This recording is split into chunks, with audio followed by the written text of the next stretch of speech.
ये आपके पास क्लास 10 के हाइट एंड डिस्टेंस का एक्सरसाइज 9.1 का 11 नंबर का क्वेश्चन है। एक नहर के एक तट पर टीवी टावर ऊर्ध्वाधर खड़ा है। टावर के ठीक सामने दूसरे तट के एक अन्य बिंदु से टावर के शिखर का उन्नयन कोण कितना है? 60 है। इसी तट पर इस बिंदु से 20 मीटर की दूरी और इस बिंदु को टावर के पास से मिलाने वाली सरल रेखा पर स्थित एक अन्य बिंदु से टावर के शिखर का उन्नयन कोण 30 है। तो टावर की ऊंचाई और नहर की चौड़ाई ज्ञात कीजिए। टावर की ऊंचाई और नहर की चौड़ाई ज्ञात कीजिए। तो इसका अगर डायग्राम देखें तो ये ए बी आपके पास क्या हो गया? टावर हो गया। ये भी आपके पास क्या हो गया? टावर हो गया। इससे कुछ दूरी पर दूसरे तट पर एक आपके पास क्या है? दूसरे तट पर एक बिंदु है जिससे इस मीनार के मतलब इस टावर के शिखर का उन्नयन कोण कितने का है? 60 का है। इस बिंदु से 20 मीटर पीछे जाने पर बिंदु ए को देखने पर ये 30 अंश का कोण बनाता है। तो ये वाला मान लेते हैं कि ये आपके पास पॉइंट सी है और ये आपके पास डी है। तो ए बी आपके पास टावर हो गया। ए बी आपके पास क्या हो गया? टीवी टावर हो गया। और ये वाला आपके पास क्या हो गया? नहर की चौड़ाई हो गई। क्या हो गई है आपके पास? नहर की चौड़ाई हो गई। तो हमें आपके पास ए बी का मान निकालना है और बी सी का मान निकालना है। तो यहां से आपके पास ए बी क्या है? इसका सॉल्यूशन देखते हैं। तो ए बी आपके पास क्या है? टीवी टावर है। ए बी आपके पास क्या है? टीवी टावर है। और ये आपके पास बी सी क्या है? नहर की चौड़ाई है। तो पहले हम इसमें इस वाले ट्राइंगल्स ए बी सी में अगर tan 60 का यूज करें तो ये आपके पास tan 60 हो जाएगा। तो tan 60 आपके पास इसके ए बी बटे क्या हो जाएगा? BC हो जाएगा। तो ये आपके पास √3 इक्वल टू क्या हो जाएगा? AB बटे BC हो जाएगा। तो यहां से आपके पास AB का जो वैल्यू आ जाएगा वो BC रूट कितना आ जाएगा? 3 आ जाएगा। तो ये आपके पास AC और BC में क्या आ गया? एक संबंध आ गया। अब इसके बाद हमें ये पूरे वाले ट्रायंगल्स में करना है। तो ये आपके पास ये दूसरा ट्रायंगल्स आपके पास कौन सा है? A, B और D में। तो ये आपके पास tan 30 का यूज करेंगे। तो tan 30 होगा तो ये आपके पास हो जाएगा AB अपॉन क्या हो जाएगा? BD हो जाएगा। क्या हो जाएगा? AB upon BD। ये दो पार्ट से मिलकर बना है तो ये आपके पास हो जाएगा 1/√3 और ये आपके पास हो जाएगा AB अपॉन कितना हो जाएगा? BC प्लस का BC हो जाएगा। तो अगर हम इसको सॉल्व करें तो ये आपके पास हो जाएगा 1/√3 इक्वल टू ये आपके पास AB, ये आपके पास कितना? DC आपके पास 20 मीटर है और ये आपके पास BC है। इनका क्रॉस मल्टीप्लिकेशन कर देंगे तो √3 AB बराबर कितना हो जाएगा? 20 प्लस का BC हो जाएगा। AB का वैल्यू कितना है? √3 BC। ये हो जाएगा √3 BC और BC को इधर लेके आएंगे तो BC बराबर कितना हो जाएगा? 20। तो हो जाएगा 3BC माइनस का BC बराबर कितना हो जाएगा? 20। तो 2BC बराबर कितना हो जाएगा? 20। तो 2 से 20 को काट देंगे तो BC बराबर कितना हो जाएगा? 10 मीटर। तो आपकी जो नदी की चौड़ाई है BC, ये वाली यहां से यहां तक BC जो आई है वो नदी की चौड़ाई कितनी आई है? 10 मीटर आ गई। कितनी आ गई है? 10 मीटर आ गई। और नदी की चौड़ाई 10 मीटर है। अब हमें इसके टावर की ऊंचाई निकालनी है तो AB का वैल्यू निकालना है और हमें पता है कि AB बराबर कितना है? BC √3 और BC का मान कितना है? 10। तो ये हो गया 10√3 10√3। तो AB जो आपके पास टीवी टावर की ऊंचाई आई वो कितनी आई? 10√3 आई। कितनी आई? 10√3। तो यहां आपके पास टीवी टावर की ऊंचाई जो है वो आपकी आई है 10√3 आई मीटर आई है। और आपके पास नहर की चौड़ाई आपके पास आई है 10 मीटर। ठीक है। तो इस क्वेश्चन को ये इसमें ये आपके पास टीवी टावर की ऊंचाई 10√3 मीटर आई है और नहर की चौड़ाई कितनी आई है, 10 मीटर आई है। तो ये आपके पास क्वेश्चन नंबर 11 हो गया। इसका सॉल्यूशन ये इस प्रकार कर सकते हैं, इसका सॉल्यूशन इस प्रकार कर सकते हैं। तो ये आपके पास क्वेश्चन नंबर 11 हो गया। ये आपके पास नेक्स्ट क्वेश्चन है क्वेश्चन नंबर 12।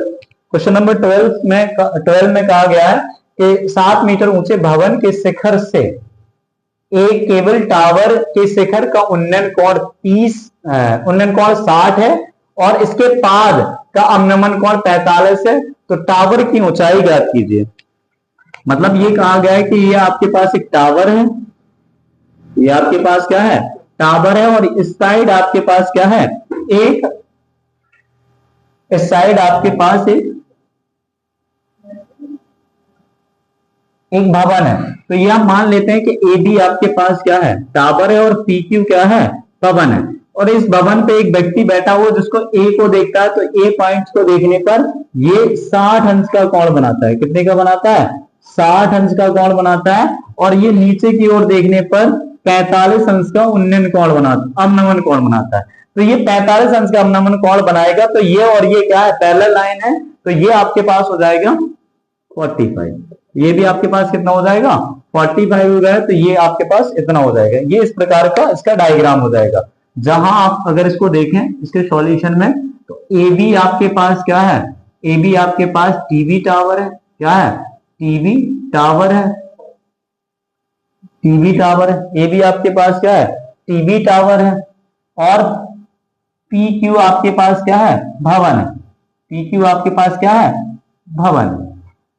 पी क्यू आपके पास क्या है, भवन है। तो हमें क्या निकालना है, टीवी टावर ए बी का मान निकालना है, टीवी टावर पूरे ए बी का मान निकालना है। तो इसमें देखो पहले ये आपके पास पी क्यू की लेंथ दे रखी है आपको कितनी, 7 मीटर। तो ये आपके पास 7 मीटर है। तो इधर भी कितना हो जाएगा, 7 मीटर हो जाएगा। तो ये आपके पास, तो हमें पूरी ये वाली लेंथ निकालनी है, ठीक है। तो यहां हम पहले वाले में अगर देखें तो ये वाला आपके पास क्यू बी किसके बराबर हो जाएगा, पी ओ के बराबर हो जाएगा, या ओ पी के बराबर हो जाएगा। इसको हम मान के चलेंगे। तो यहाँ पे अगर हम पहले वाले ऊपर वाले ट्राइंगल्स में, त्रिभुज में देखें, तो ये आपके पास हो जाएगा ट्राइंगल्स ए ओ पी में 10 60 अगर यूज करें तो आपके पास देखो ये आपके पास हाइपोटेनियस, ये आपके पास परपेंडिकुलर, ये आपके पास बेस, तो आपके पास हो जाएगा ओ ए बटे क्या हो जाएगा, ओ पी हो जाएगा। ये हो जाएगा 10 60 का मान √3 बटे बराबर ओ ए बटे क्या हो जाएगा, ओ पी हो जाएगा। तो इधर से अगर हम ओ ए का वैल्यू निकाल रहे हैं तो ये आपके पास हो जाएगा √3 ओ पी हो जाएगा। √3 कितना आ जाएगा, ओ पी हो जाएगा। तो आपके पास ये हो गया। या फिर हम इसको ऐसे कर सकते हैं कि आपके पास ओपी का वैल्यू निकालना है, तो ये आपके पास ओपी हो जाएगा। तो ये हो जाएगा ओ ए अपॉन √3। कितना हो गया, ओ ए अपॉन √3। फिर इसको हम देखें तो आपके पास ये हम नीचे वाले इसमें अगर ये वाले में फॉर्मूला में लगाएं तो ये आपके पास हो जाएगा ट्राइंगल्स आपके पास पी क्यू बी में। अगर पी क्यू बी में अगर हम tan 45 का यूज करें तो tan 45 में देखो तो tan के लिए ये एंगल है, तो ये आपके पास क्या हो जाएगा, ये आपके पास परपेंडिकुलर हो जाएगा, और ये आपके पास क्या हो जाएगा, बेस हो जाएगा। ये आपके पास परपेंडिकुलर हो जाएगा, ये आपके पास क्या हो जाएगा, बेस हो जाएगा। तो ये हो जाएगा आपके पास पी क्यू अपॉन क्या हो जाएगा, Q B, P Q upon Q B. तो ये हो जाएगा 1 = पी क्यू अपॉन क्या हो जाएगा, क्यू बी। और क्यू बी का वैल्यू किसके इक्वल है, क्योंकि क्यू बी का वैल्यू आपके पास ओपी के इक्वल है। तो ये आपके पास हो जाएगा पी क्यू बराबर क्या हो जाएगा, क्यू बी। तो ये पी क्यू बराबर क्या हो जाएगा आपके पास, पी क्यू का वैल्यू 7 है। पी क्यू का वैल्यू कितना है, 7। तो इधर भी कितना आ जाएगा, 7 आ जाएगा। और यहाँ आपके पास ये वैल्यू आ जाएगी तो ओ ए बटे कितना हो जाएगा, √3। तो ओ ए = हो जाएगा 7√3, मतलब 7√3 मीटर। कितना आ जाएगा, 7√3 मीटर आ जाएगा। तो ये आपके पास ओ ए आई। आपको निकालना है टीवी, आपको निकालना है केबल टावर की ऊंचाई। तो केबल टावर की ऊंचाई, केबल टावर की ऊंचाई, तो केबल टावर की ऊंचाई आपके पास हो गई ए बी। तो ए बी किसके बराबर हो जाएगा, ए ओ ए प्लस का ओ बी। तो इधर वाली ये 7 है, और ये आपके पास ए ओ ए कितनी है, 7√3 प्लस का 7, तो 7 कॉमन ले लेंगे तो √3 प्लस का क्या हो जाएगा 1। तो ए बी जो आपके पास आई है वो आई है 7 √3 प्लस का 1। ये आपके पास इतने मीटर्स क्या आ गई, ऊंचाई आ गई। तो ये आपके पास केबल टावर की ऊंचाई कितनी आ गई, इस प्रकार होगी। इसमें हमने किया पहले 10 60 लगाए, इस छोटे वाले त्रिभुज में तो 10 60 लगाया, तो ये आपके पास ओ ए बटे ओपी हो गया, √3 हो गया। और यह ओपी इसमें क्रॉस मल्टीप्लिकेशन करके ओपी का क्या निकाल लिया, वैल्यू निकाल लिया, ओपी का क्या निकाल लिया, वैल्यू निकाल लिया। इसके बाद हमने क्या किया, इसके बाद ये नीचे वाले ट्राइंगल्स में इसका यूज किया है, और ये आपके पास 10 45, तो पी क्यू और क्या हो जाएगा क्यू बी, इसका क्रॉस मल्टीप्लिकेशन करके क्या कर दिया, इसको ओ ए का मान निकाल लिया। तो ये ओ ए का मान हो गया टीवी टावर की ऊंचाई। इसमें क्या किया, ओ ए और ओ बी को हमने जोड़ दिया, तो ये आपके पास टीवी टावर की क्या आ गई, ऊंचाई आ गई। तो ए बी बराबर हो गया 7 इंटू √3 प्लस का कितना हो गया 1। ये आपके पास टीवी टावर की क्या आ गई, ऊंचाई आ गई।